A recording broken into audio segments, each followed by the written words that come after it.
but the bug had eye stalks that looked back at him. In fact, it was now a giant slug, sliding along on a trail of slime. Bink's sword swished over its head harmlessly. He could, however, move faster than a slug, even a large one. Bink jumped over it and reached the exit first, barring the way. He took careful aim and made a two-handed strike at the slug's head, to slice it lengthwise. But his blade clanged off the shell of a snail. The monster had changed again, to the nearest variant that would protect it. Either it was hard-pressed, or it lacked imagination. Bink gave it no time to think. He thrust directly into the opening of the shell. This time he scored, on the substance of a big green jellyfish. His blade sliced through it and emerged from the far side, dripping, without really hurting the blob. He carried his stroke on, up, and out, and shook the blade off, disgusted. How could he kill a mass of jelly that sealed up after he cut? He sniffed. Now he recognized the odor of the thing. Lime. Lime-flavored jelly. Was it edible? Could he destroy the monster by eating it? But as he pondered, the monster changed into a purple vulture the size of a man. Bink leaped for it, trying to slay it before it flew beyond his reach, and skidded on the remaining patch of lime goo. What a disastrous coincidence! Coincidence? No. This was his talent operating in reverse. The demon had negligently switched it. Now seeming coincidence would always work against Bink instead of for him. He was his own worst enemy. Still, he had done all right for himself when his talent had been largely cancelled out by the brain coral's magic. What he needed to do now was to minimize the element coincidence played in this battle. His talent never revealed itself openly, so was restricted, awaiting its chance to operate. Everything he did should be so carefully planned that it left virtually nothing to chance. That way, chance could not operate against him. The bird did not fly. It ran toward the center of the arena. Bink scrambled to his feet and pursued, watching his step. Here was a pebble that he might have tripped over. There was another spot of grease. His prior slip in the jelly had been merely carelessness. He could immunize that. But why didn't the bird simply fly? Well, Bink was being so careful of his motions. Probably because the monster was not a magician. Every form it assumed was about the same mass, and land-bound. A good talent, but not an extraordinary one. There were definite limits. King Trent could change a fly into a heffalump, or a worm into a flying dragon, and function were of no account. But this monster only changed its form, not its abilities. Good. Bink stalked the vulture, alert for any move it might make toward the exit. To flee him, it would have to turn its back, and then he would strike it down. No element of chance involved there, so no way for his reversed talent to intercede. Bink's early life, when he had not known about his talent, had prepared him for operating without it. His recent adventures, when it had been either neutralized or eliminated entirely, had served as a refresher course. The monster would have to stand and fight, rather than depending on Bink to foul up. Suddenly, it was a man, a burly, tousle-haired brute in tattered clothing, carrying a gleaming sword. The man looked as if he knew his business. In fact, he looked familiar. In fact, it was a replica of Bink himself. The monster was getting smart, fighting sword with sword. Fair enough, Bink said, and launched his attack. As he had guessed, the monster was no swordsman. He might look like Bink, but he couldn't fight the way Bink could. This battle would soon be over. Bink made a feint, then engaged the other's sword and knocked it out of the monster's hand. He backed the monster up against the wall, waiting for the finish. "Bink!" a woman cried in despair. Bink recognized that voice. It was Jewel. Drawn by the spell the demon had made, she had arrived just at the wrong moment. It had to be the machination of his reversed talent, interfering just in time to save his enemy from destruction, unless he acted immediately. "Bink!" she cried again, jumping down into the arena and throwing herself between him and the monster. She smelled of a summer storm. "Why didn't you stay out of the caverns, where you could be safe?" Then she stopped, amazed. "You're both Bink." "Oh, he's a monster," the monster said before Bink spoke. "He's trying to kill an unarmed man." "For shame," Bink flashed, facing Bink. The storm had become a hurricane, with the odors of sleet and dust and crushed brick, windborne. "Be gone, monster!" "Let's get out of here," the monster said to her, taking her by the arm and walking toward an exit. "Of all the nerve!" Cherie cried from above. "Get that fool nymph out of there!" But Jewel stayed with the cunning monster, escorting him toward safety. And a disaster she could not imagine. Bink stood frozen, unable to bring himself to act against Jewel. "Bink! She'll die too if you let him go!" Cherie screamed. That nerved him. Bink launched himself at the pair, catching them each about the waist and hauling them down. He intended to separate them, stab the monster, and explain to Jewel later. But when he righted himself, he discovered that he had a nymph on each arm. The monster now resembled Jewel, and Bink couldn't tell them apart. He jumped to his feet, sword ready. "Jewel, identify yourself!" he shouted. The monster could hardly have been smart enough to think of this on its own. Bink's talent had probably decreed such a fortuitous choice of appearances. Bink had not given it any opportunity to catch him in an accident, so it had acted on the monster instead. Coincidence took many forms. "Me!" the two nymphs cried together, getting to their feet. Oh no. They sounded alike too.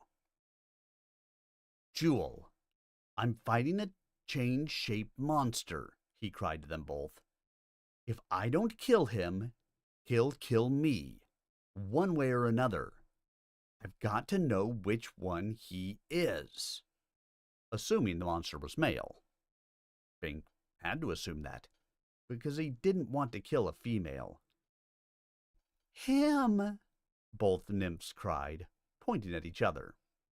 The scent of skunk cabbage filled the air. Both backed away from each other, and from him. Worse and worse.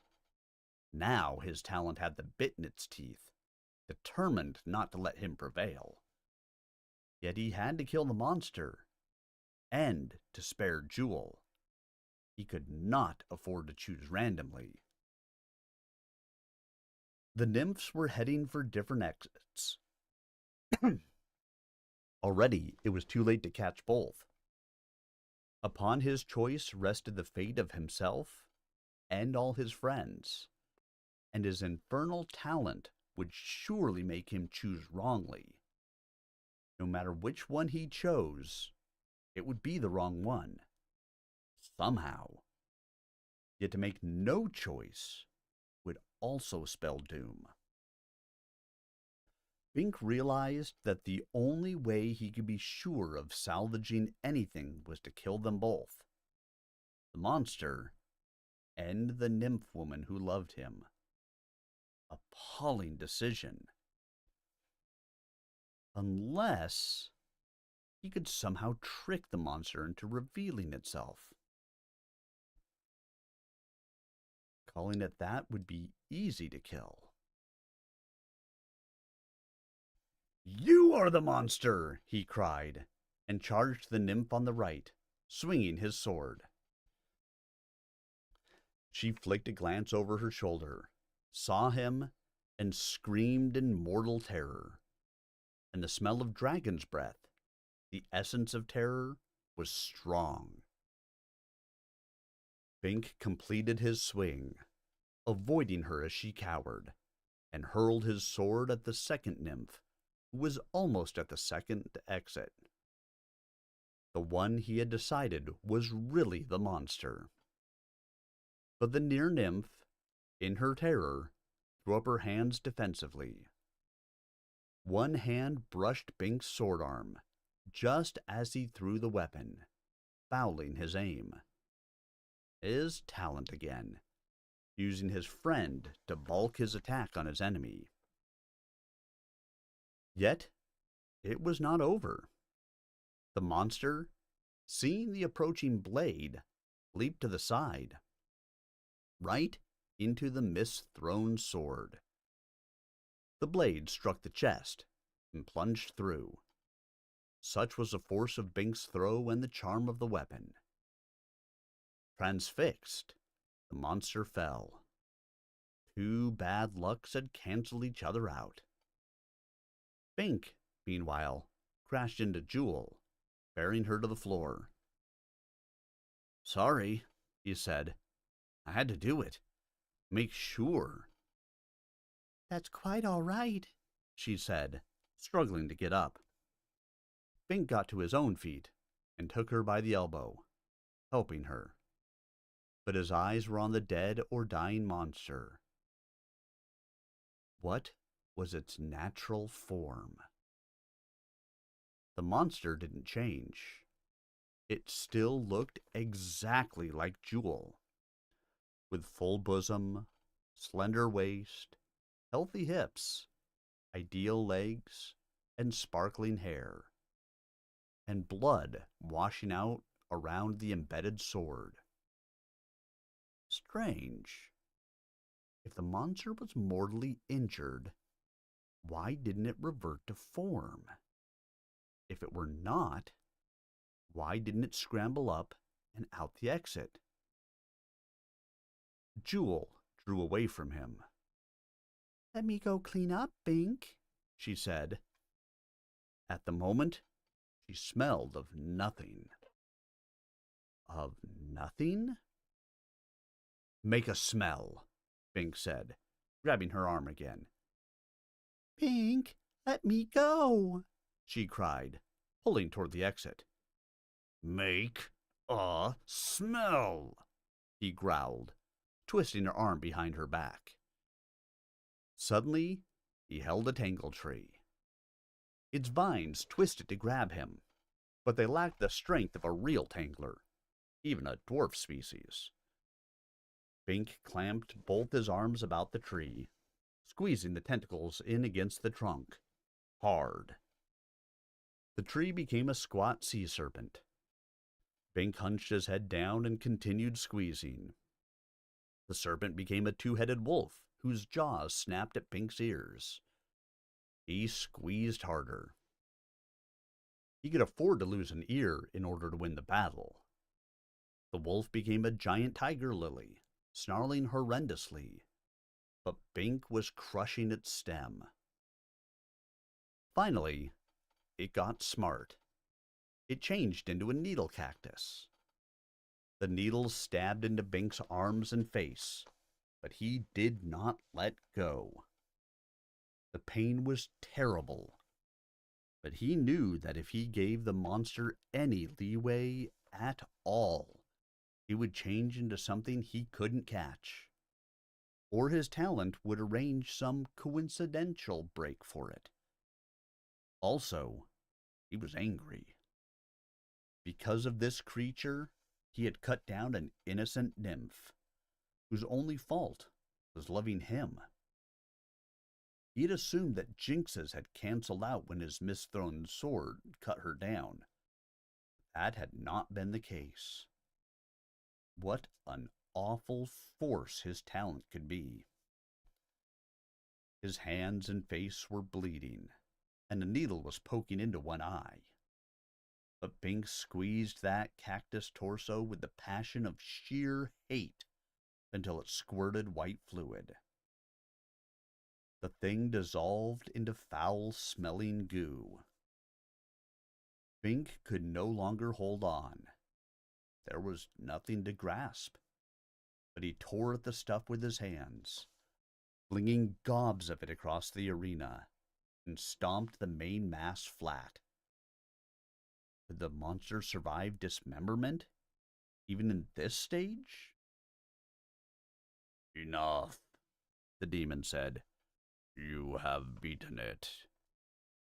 He gestured negligently, and abruptly Bink was fit and clean again, without injury, and somehow he knew his talent was back to normal. The demon had been testing him, not his talent. He had won, but at what cost? He ran to Jewel, the real Jewel, reminded of the time Chameleon had been similarly wounded. But the evil magician had done that. Well, this time, Bink had done it himself. "You desire her?" the demon asked. "Take her along." And Jewel was whole and lovely, smelling of gardenias, just as if she had been dunked in healing elixir. "Oh, Bink," she said, and fled the arena. "Let her go," Cherie said wisely. "Only time can heal the wound that doesn't show." "I can't let her think I meant to." "She knows you didn't mean to hurt her, Bink. Or she will know, when she thinks it out at leisure. But she also knows that she has no future with you. She is a creature of the caverns. The openness of the surface world would terrify her. Even if you weren't married, she could not leave her home for you. Now that you're safe, she has to go."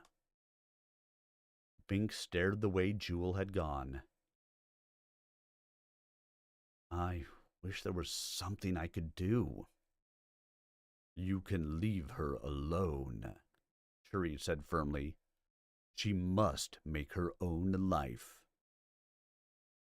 "Good horse sense," Grundy the Golem agreed. "I will permit you to perform the agreed task in your fashion," the demon said to Bink. "I hold no regard for you or your